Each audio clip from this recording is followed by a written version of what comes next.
Okey, bismillahirrahmanirrahim. Assalamualaikum, salam sejahtera. Sambungan bahagian ketiga. Okey, so soalan seterusnya adalah soalan 8. Diagram 8.1 shows a jet taking off. Okey, yang ni gambar jet lah, sedang berlepas. Okey, soalan pertama, what is meant by acceleration? Kalau tak boleh recall, maybe awak boleh mula dengan triggers the formula lah. V equals to A equals to V minus U divided by T. Anything ataupun any formula that have divide by T, dibahagi dengan T ni, kita akan mula definition ataupun meaning dia dengan perkataan the rate of, kadar. Okay, kadar. Sebab anything yang kita bahagi masa maksudnya dia berkadar. Okay, kadar. So kita pakai rate, definitionnya ada rate of. Okay, kemudian tengok yang atas, rate of apa. So atas ni V dan juga U, kedua-duanya adalah velocity. Okay, bezanya adalah U hal laju ataupun initial velocity, V final velocity. So bila kita tolak final velocity dengan initial velocity, okay, kita tolak tu, kita sedang mencari perubahan hal laju. So it is the rate of change, perubahan of velocity. Kalau bahasa Melayu lagi simple, kadar perubahan hal laju. 3 perkataan sahaja. Okay, moving on to B. Diagram shows a jet with mass this much. Okay, ni mass, kita label M. Taking off with an acceleration of this much. Okay, ni nilai pecutan, simbolnya A. Determine the upward force. So yang ni telah diberikan kepada awak arahan supaya awak mencari daya menegak, upward force. Alright, generated by the jet engine. Okay, upward force. So engine tu menyebabkan ada thrust, upward force di depan, dan daya yang bertindak ke belakang tu adalah mewakili berat. Sebab apa tiba-tiba berat? Okay, force ataupun di upward force saya letakkan F. Okay, kemudian daya yang selari dengan force ataupun opposite direction to the force is the weight. Kenapa weight bukan frictional force ke, bukan benda lain? Kerana soalan mention upward force. Kita assume bahawa bila daya tu menegak ke atas, bahawa ianya bertentangan dengan berat. Okay, there is the assumption, and that is why juga soalan sebut upward force. Dia tak sebut force ataupun thrust ke depan sahaja, dia sebut upward force. Dekat sini is a big clue lah. Kejap lagi kita cuba selesaikan. Alright, in terms of formula yang kita nak pakai, kalau berlakunya pecutan, kita akan pakai formula sigma F ataupun the resultant force equals to the product of mass and acceleration. F equals to ma. First thing first, kita tentukan dulu the resultant force. Balik kepada tajuk pertama tingkatan 5. Okay, resultant force ni apa? Daya besar tolak daya kecil. Daya besar tolak daya kecil. Sekarang ni objek kita adalah jet dan sedang memecut ke mana? Ke atas atau ke depan dalam kes ni kan. Maka disebabkan pecutan dia berlaku in this direction, kita boleh assume bahawa F lebih besar dari W. So siapa tolak siapa? F tolak W. Daya yang besar tolak daya yang kecil, sama dengan M darab dengan A. Saya cuma copy down balik yang ni. Okey, dapat yang itu, kita akan cari di F value. Sebab soalan minta cari upward force kan. Kita dah namakan upward force kita F. So kita cari F, maka F equals to W plus MA. And then kita boleh lagi expand our W here, representing the weight as mg, mass darab dengan gravitational acceleration, kemudian followed by plus ma. Dekat sini juga kita boleh factorize. Kita ada m dekat sini kan, so we factorize out m, kita dapat g plus a dalam kurungan. Okay, so kalau tak nak factorize pun tak ada masalah, cuma awak tekan calculator untuk GSIM tu 2 kali lah. Nevertheless, awak akan dapat keputusan yang sama, cuma dekat sini ringkaskan lah. Depends kepada awak nampak ke tak nampak yang awak boleh factorize. Kalau tak nampak, awak teruskan je lah, ganti. Okay, now here's the time for you to substitute the information. So mass tadi 4.5 darab 10 kuasa 5, and then your G, ingat ya, 9.81 bukan 10, unless soalan mention guna 10, baru awak guna 10 lah. Kemudian A ni adalah pecutan apa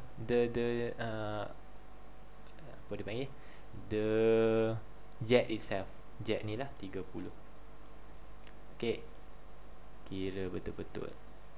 Okay, tekan kalkulator secermat yang mungkin. So ini jawapan dia, 1.79 darab 10 kuasa 7 Newton. Besar ke kecil ni? Besar ni, 1.79 darab 10 kuasa 7 Newton. Okay, sangat besar lah. So no wonder lah jet tu boleh take off. Alright, sambungan. Diagram 8.2 shows a skateboard athlete. This sport is a new event competed in the Tokyo 2020 Olympics. Okay, sebelum ni tak ada lah. Okay, memang sukan ekstrim mula diperkenalkan di Olimpik 2020 lah, kalau tak silap saya kan. So using your knowledge of force and motion, you are required to give some suggestions to enable one to choose a suitable and safe. Okay, ni adalah kehendak soalan. Suitable and safe skateboard to use for the competition based on some of the following aspect. Okay,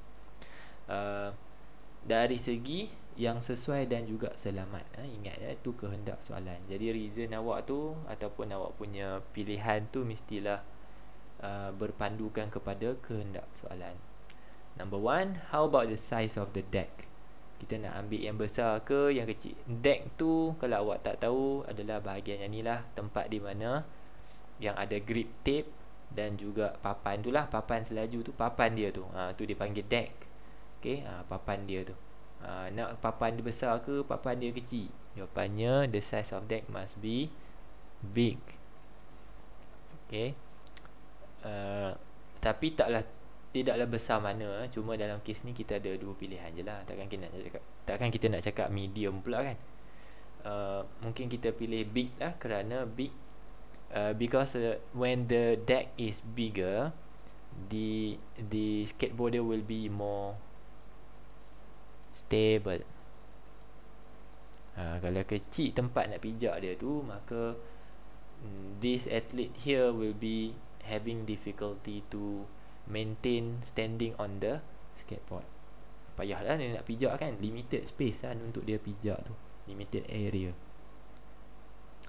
Alright, number 2, how about the mass of the skateboard? Of course kita akan pilih atau gunakan skateboard yang jisimnya kecil, because it is lighter ataupun ringan, light.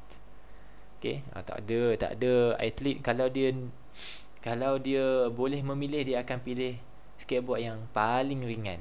Senang dia nak perform tricks, senang dia nak land, senang dia nak buat lompatan dan sebagainya. Ringan. Alright. And the last one is the additional safety accessory. Of course, kalau awak tengok kat sini, awak tengok dekat lutut dia, okay, they are wearing helmet and padding ataupun pad sajalah, atau nak lengkap lagi mungkin boleh tulis knee pad ataupun helmet. Okay, this is for you to suit the safe safe characteristic of the skateboard. Ciri-ciri keselamatan dia lah. Kenapa kena pakai helmet dan juga ni pad ni? Because we want to reduce the impulsive force. Okay, macam mana boleh reduce impulsive force? Boleh juga awak tulis to increase impact time. Okay, menurut formula impulsive force F equals to mv minus mu divided by t when the impact time is lengthened ataupun increase, the impulsive force will be reduced. So kalau in case this athlete here, skateboarder here jatuh, maka kuranglah kesan daya yang bertindak kepada badan atau kepala atau lututnya. Jadi mengurangkan risiko kecederaan, reduce the risk of injury. Okay, risk of injury. Jadi kalau jawapan awak reduce the risk of injury, saya tak pasti terima ke tak. Tapi that shouldn't be your first answer, sebab yang tu dah last dah. Jadi kita cerita dulu, kenapa pula, kenapa on the first place reduce the risk of injury, kenapa? Okay, ni lah sebab-sebab dia. Barulah awak bagi tahulah sekali, kerana boleh mengurangkan risiko kecederaan. So jangan cerita dia mati dulu, awak cerita kenapa dia mati dulu. Dia macam tu. Okay, C pula. Habis soalan nombor 8. Sekarang nombor 9. Macam biasa saya tak bincangkan semua, saya terus pergi ke essay sahaja. Alright, diagram 9.2a shows a front view of refrigerator, and diagram B shows rear view of refrigerator. Ni muka pandangan depan, pandangan belakang sebuah peti sejuk. Okay, kemudian table 9 shows the specification for 4 refrigerators, refrigeration system, okay, which can be used to refrigerate food. Okay, ni ciri-ciri dia lah, JKLM dan juga ciri-cirinya. Kita nak pilih apa? Kita baca sampai habis. Pelajar, tolong jangan kelang kabut nak tengok semua dalam table ni lagi. Bolehlah tengok sepintas lalu. Okey, tapi baca soalan sampai habis sebelum awak mula buat pilihan ataupun awak buat pertimbangan. Okey, jangan kalut, baca semua perkataan dekat situ. You are required to study the specification of 4 cooling systems of refrigerators and determine the most suitable cooling system to be used for the purpose of removing heat from the food. So yang ni quite general lah. Memang pun kita pakai peti sejuk, memang kita nak tujuannya adalah membebaskan atau mengeluarkan haba dari makanan pun. Okay, so give reasons for your choice. Soalan 9 adalah making decision. Okay, jadi awak kena pilih satu sahaja. Okay, kalau nak buat dulu, pause video ni, cuba buat dahulu jawapannya. So the answer will be K. Your choice will be K. Kita terus zoom in kepada pilihan K lah. So the material of the pipe should be copper atau cuprum, because copper is a good conductor. Sama macam soalan yang lepas, negeri yang lepas pun kita pilih copper kerana copper adalah konduktor haba yang baik, mempunyai rintangan yang rendah, mempunyai muatan haba tentu yang rendah, ataupun can conduct heat better. Macam tu. Kalau dia tak boleh conduct heat, macam mana dia nak ambil haba keluar daripada peti ais? Macam tu. Okay, yang kedua is the specific heat capacity of evaporator coil. Tengok dekat sini pelajar, dia bagi nombor 420, 300 lebih, 900, 430. Obviously kita pilih nilai yang kecil, low specific heat capacity. Why? Because it cools faster.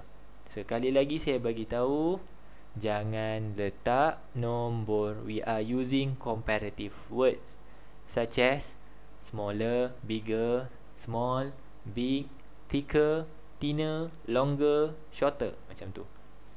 So jangan letak nombor. Okay. Next, boiling point of coolant should be small. Okay, kenapa coolant? Coolant ni duduk dalam coil ni ya. Dalam coil yang besi ni, nanti tengok belakang peti ais awak. Dia bukan besi kosong dalam ni ada cecair. Cecair tu namanya coolant. Okay.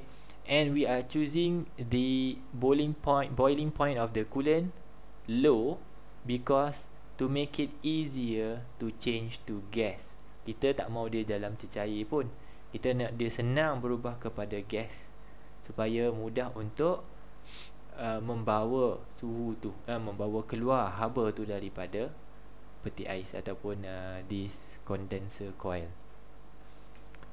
And last one, we are choosing this design of condenser coil because it is having lots of coil.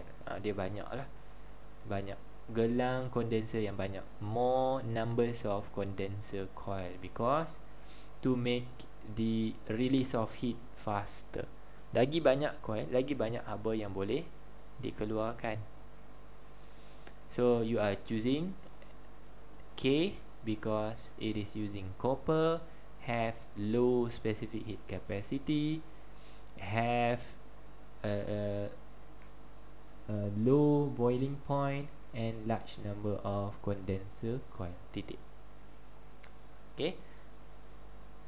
So buat dalam table macam ni, more presentable and more apa dia panggil, mata pemerintah tengok pun cantik, kemas, mudah untuk ditanda. Okay. Tu saya pesan banyak kali dah tu, ingat ya. Right. So dekat sini saya insert juga soalan 9. Saya insert juga soalan di hujung D, soalan pengiraan.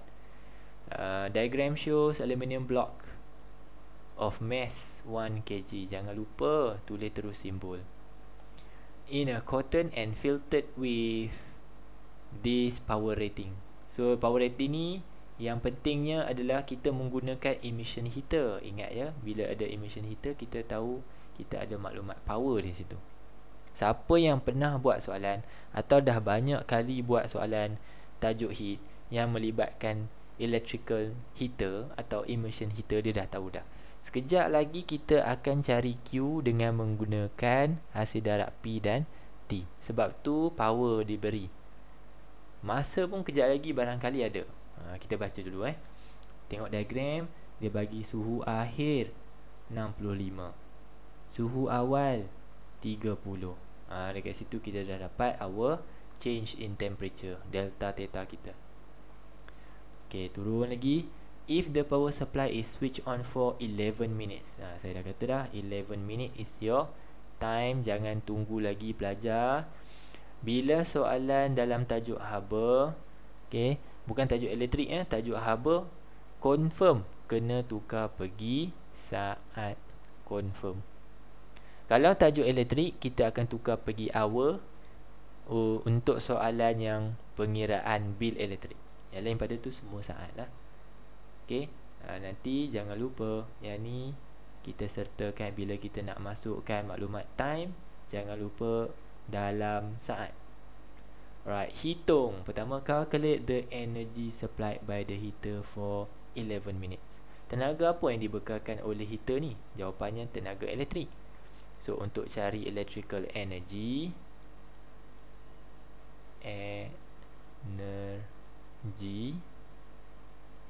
okay, we are using P times T. Power tadi adalah 50 darab dengan 11 darab dengan 60.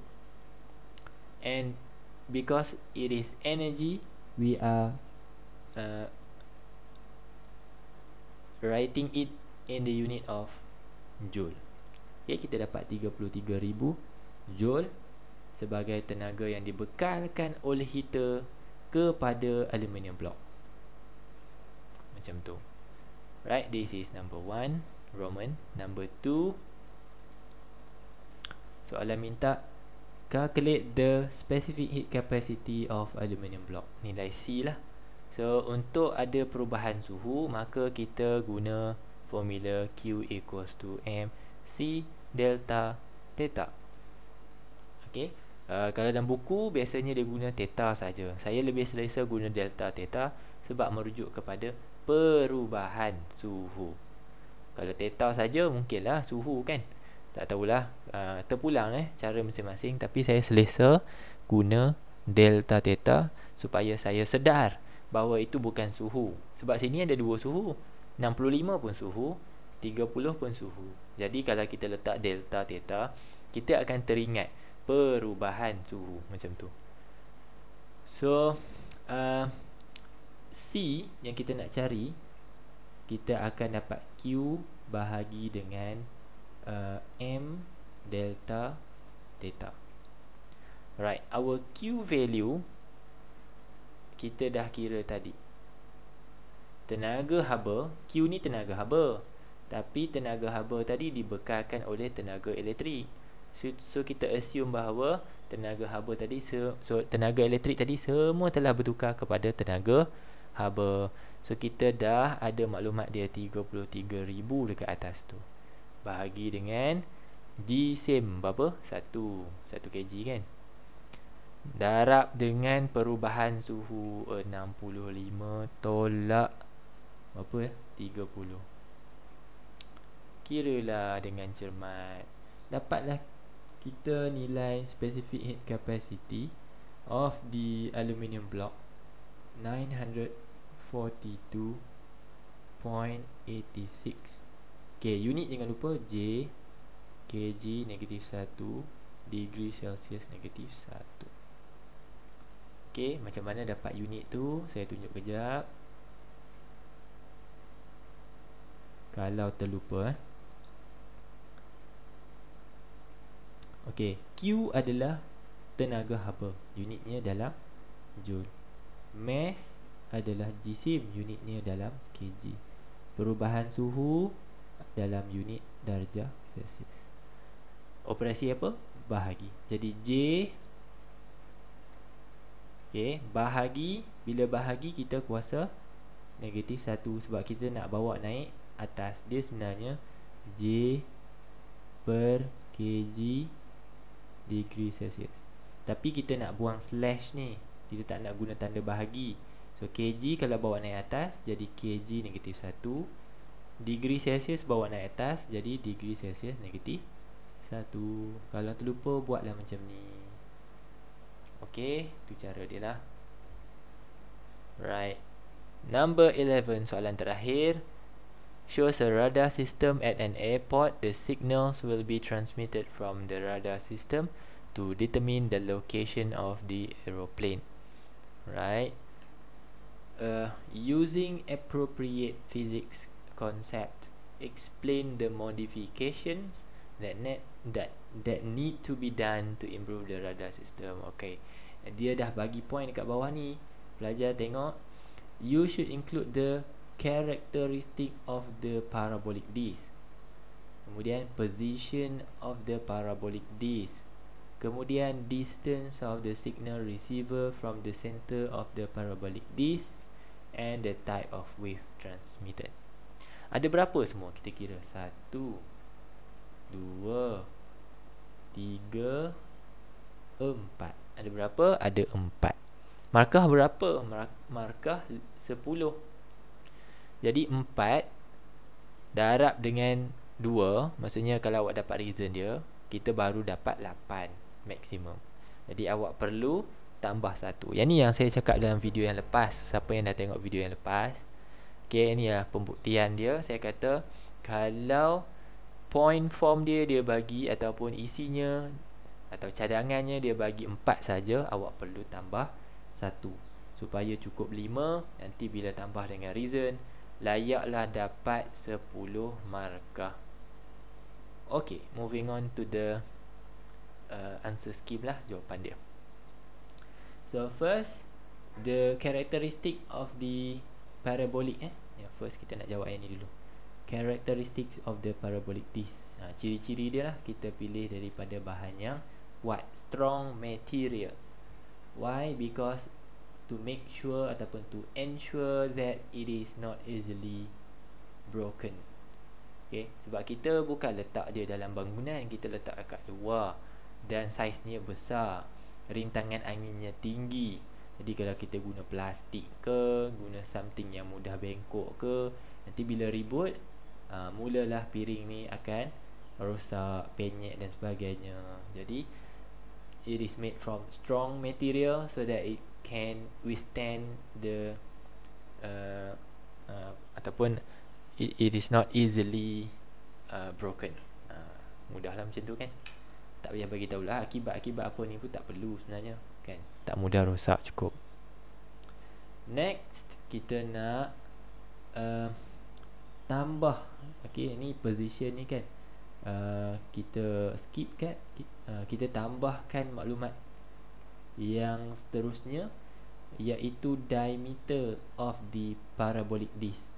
We are using bigger diameter so that it can ataupun will be able to receive more signal.